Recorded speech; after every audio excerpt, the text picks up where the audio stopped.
natural disasters are gaining unprecedented momentum, leaving behind catastrophic consequences. On September 10, 2023, Libya was hit by Storm Danielle, which had previously severely affected Greece, as well as Turkey and Bulgaria. The storm brought more than 400 millimeters of rainfall to the northeastern coast of the country within 24 hours, although in September the amount does not usually exceed 15 millimeters. Imagine, just in 24 hours it rained 40 times more than the monthly norm. As a consequence, the overloaded dams could not withstand such pressure. At night, when most people were sleeping, the water gushed over the port city of Derna and destroyed a significant part of it to the ground. As of September 15th, it is known that more than 11,000 lives were lost, and over 20,000 people are missing. The city's mayor stated that there are likely many more victims. Many of the bodies of the deceased are still in the sea and amidst the ruins of homes. Assalamu alaikum. Just now, a man in a car has been swept away by a water flow. We couldn't help him as the water is too strong. Maybe he survived in that car. And another car was swept away now. It will be good if the police can help. Maybe the man is still alive.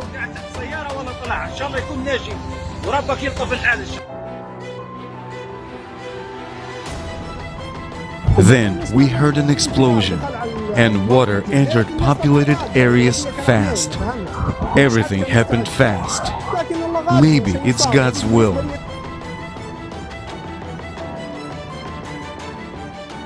According to WHO estimates, up to 2 million people in Libya have been affected by the heavy rains.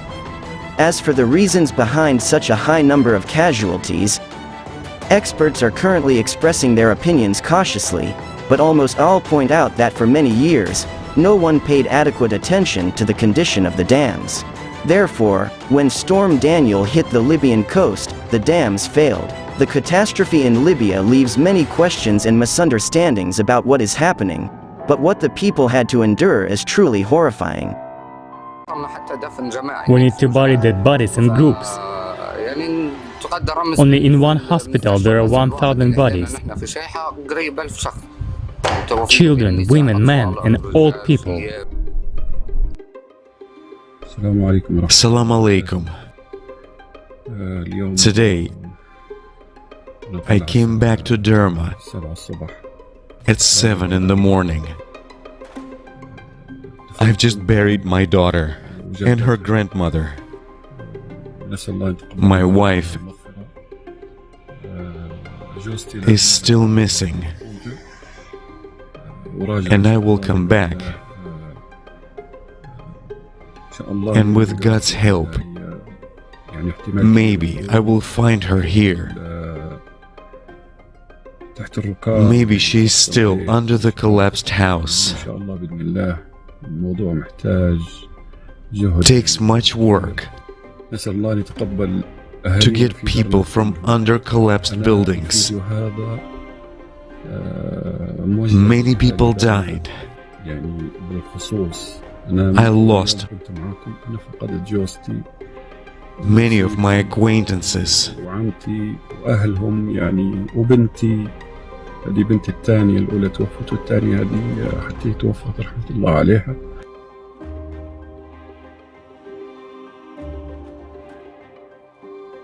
An equally terrible disaster occurred in Morocco, where a powerful earthquake with a magnitude of about 7 wiped out entire villages in seconds, turning them into one giant pile of rubble. In some places, the damage is so severe that it is impossible to tell where one house begins and another ends. There are no longer streets, in their place are now dangerous narrow passageways amidst the ruins. Due to their geographical location, some villages are difficult to reach, so almost no one is paying attention to them. People are left to face the disaster alone. I lost everything. I was left alone. My children, I have nothing left. I was working outside the village while my children were at home. When I came back, I saw that everything was gone. My house is destroyed. My children died from yesterday. The authorities do not allow us to pull them out, and they were not rescued. The helicopter was circling the collapsed house and did not descend to rescue us, despite the call for help. For those who were injured during the earthquake, life afterwards became a real nightmare. There was no one to provide first aid. The roads blocked by rubble made it impossible to either leave or enter. Eyewitnesses of the event say that help either did not come at all or came late, and that it consisted mainly of food and water, delivered to the mountains, in private cars by volunteers from Morocco. There are areas where neither water nor food has reached. We demand that helicopters be sent to those mountainous areas to deliver water and provisions there. We demand that bulldozers clear the road and transport people. We only want to open the roads and remove stones that prevent people from moving. We do not want all this fuss, and we don't need an army here. Many people are becoming increasingly disillusioned due to the lack of government assistance. Some residents shared that they had lost the hope that it would ever arrive. In the current situation, it is absurd that the Moroccan government has not opened its doors to external aid to everyone. Offers of emergency aid were only accepted from 4 countries. The logical question arises, why? Exhausted people have to think on their own how to find shelter and feed their families. This wall is broken. A huge crack from top to bottom. I am alone. I have no brother, I have no husband, I have only my God. I don't have a place to live. I need somebody to help.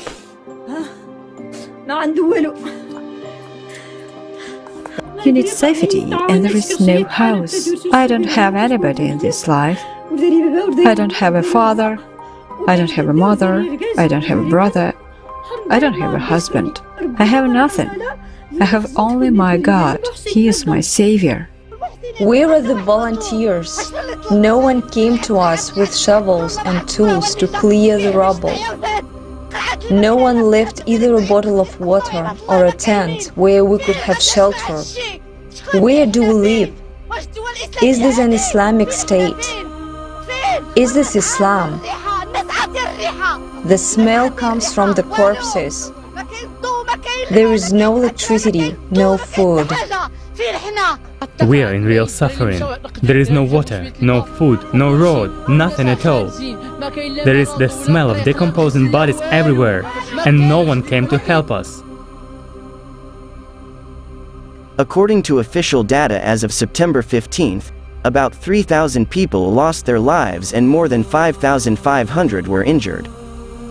A few days after the event, people are sleeping under the open sky, some for fear of aftershocks, and some because they have nowhere else to stay.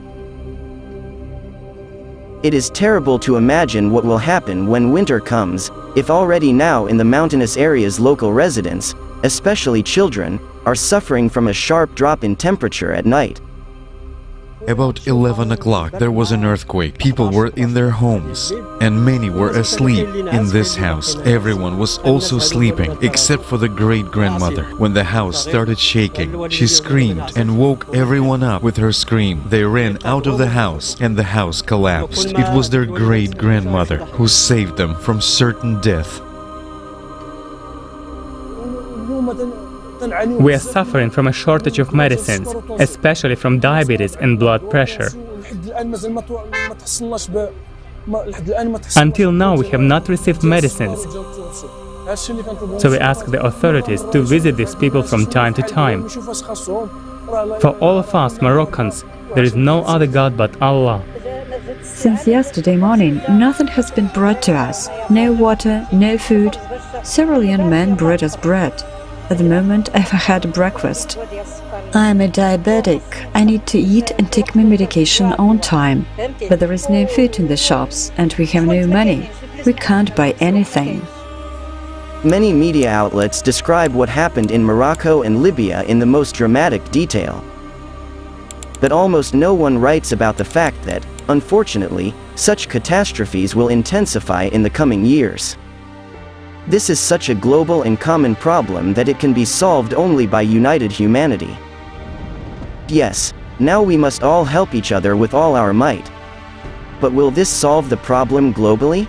Thanks to technology, we can prevent earthquakes in advance, provide people with everything they need on time and, if necessary, evacuate them to safer areas in advance. But as long as we remain divided, this is impossible, and so people are left alone to face their trouble. Climate changes are becoming more and more evident in Spain. It was either flooded with rain and hail, or battered by winds. In early September, most of the country was hit by storm system Derna, which had been reported in detail in the previous news episode. But as it turned out, that was just the beginning. Between September 8 and 10, more than 50 towns in Navarra province were affected by a powerful downpour of hail. Karela was hit the hardest. According to the mayor of the town, the natural disaster caused significant damage to crops. "I have never seen hail of this scale in my life," he said, adding that climate change is a reality. Pamplona received as much rainfall in 24 hours as is usually recorded in the first 2 months of autumn. On September 11th, large hailstones caused damage in the province of Biscay. The following day, in the province of Castellón, a squally wind with gusts up to 130 km per hour led to a massive fall of trees in the city of Barriana. According to local residents, it was the first time they encountered such powerful winds. The downpours caused numerous incidents. On the same day, the region of Murcia was affected by heavy rainfall. Flows of muddy water in some places filled the streets of Molina de Segura. On September 15th, intense rainfall forced residents of Madrid and several regions on the Mediterranean coast to change their plans. Due to numerous floods on the roads, a transportation collapse began. There were also reports that a metro station in the capital was flooded. Now let's take a look at events in other countries that occurred during the same period. Due to a powerful downpour and debris flows on September 9th, flooding occurred in the city of Derbent, Republic of Dagestan, Russia. In a short period of time, almost a month's worth of precipitation fell. From September 8 to 11, the remnants of Typhoon Haikui caused flooding in a number of cities in China again. On September 11th, heavy rains triggered dangerous localized flooding in Massachusetts, USA. A state of emergency was declared in the city of Leominster. At the same time, a new eruption of the Kilauea volcano began in Hawaii. Since the beginning of this year, it is erupting for the second time. On September 12th, the cyclone brought heavy rains, squally winds and large hail to the Phoenix area in Arizona, USA. On the same day, heavy rains flooded the streets of Maastricht in the Netherlands. Looking at all those catastrophes that fall on the planet, the question arises, why is this happening? The reason for this progression lies in the destabilization of the planet's core, due to the poorly understood radiation from space. This new additional energy leads to an increase in the core temperature and affects magma flows, which, as they move towards the Earth's surface, create faults, trigger earthquakes, and heat up oceanic waters. The heating of the ocean increases the amount of evaporated water from its surface, which then, cooling in the atmosphere, falls back on the Earth with anomalous downpours and hail. While in those places where magma comes close to the surface, we observe fires, which are difficult to extinguish, because in the depths all the processes are accompanied by the formation of gases. The climate crisis is worsening, and this is a common trouble. Urgent consolidation of the entire scientific community is required to address the global problem, the survival of humankind. For more details, please visit the Creative Society website.